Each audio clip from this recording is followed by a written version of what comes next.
રાજકોટના સોની બજારમાં લાગી ભીષણ આગ। દિયા ગોલ્ડ પોલિશિંગની બંધ દુકાનમાં જોરદાર બ્લાસ્ટ થયો। દુકાનમાં રહેલ સિલિન્ડરમાં બ્લાસ્ટ બાદ ભયંકર આગ ફાટી નીકળી। દુકાનમાં ધડાકો થતા લોકોમાં ભયનો માહોલ જોવા મળ્યો અને દુકાનમાં બ્લાસ્ટ થતા લોકોમાં નાસભાગ મચી ગઈ હતી।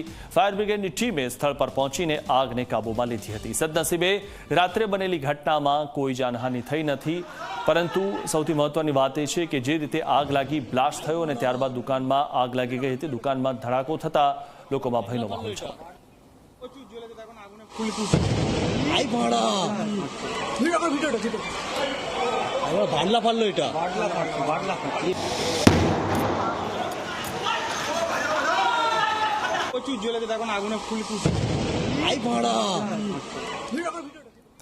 આ વિશે વધુ માહિતી મેળવી અમારા સંવાદદાતા સાહિલ પાસેથી। સાહિલ, જે રીતે બોમ્બ બ્લાસ્ટ થયો હોય તે પ્રકારનો અવાજ અહીંયા સંભળાયો હતો, આપણે વિડીયોમાં પણ અવાજ સાંભળ્યો છે, અને પોલિશિંગની આ દુકાન હતી અને તેમાં બ્લાસ્ટ થયો છે, શું હતું માહિતી?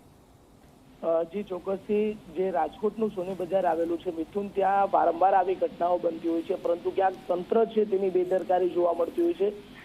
જે રીતના ત્યાં સોની બજારની અંદર છે તે દાગીનાઓને જે રીતના ઘડવાનું કામ કરવામાં આવતું હોય છે, પોલિશિંગ કરવાનું કામ કરવામાં આવતું હોય છે, અહીંયા બાટલાઓ છે તે રાખવામાં આવ્યા હોય છે ગેસના।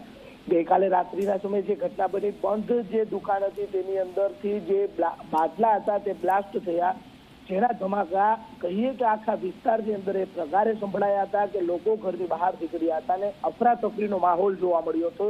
જે રીતના કોઈ મોટો બ્લાસ્ટ થયો હોય તેવા દ્રશ્યો પણ લાઈવ સામે આવ્યા છે। જો કોઈ મોટી દુર્ઘટના બને તો આંકડો છે તે મોતનો ખૂબ જ મોટો જઈ શકે, પરંતુ ક્યાંક ને ક્યાંક આ બેદરકારી માત્ર તંત્રની જ છે, કેમ કે તંત્ર છે તે ત્યાં ચેકિંગ નથી કરતું, જેના કારણે દુકાનોની અંદર વધુ બાટલા હોય છે। તંત્ર હજુ જો ધ્યાન નહીં આપે તો ત્યાં મોટા સમાન ઉભેલા કેટલાક બાટલાઓ હજી દુકાનોની અંદર છે તે જોવા મળી રહે છે।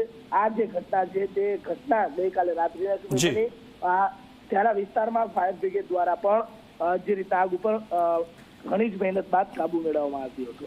જી, આભાર સાહિલ માહિતી આપવા બદલ।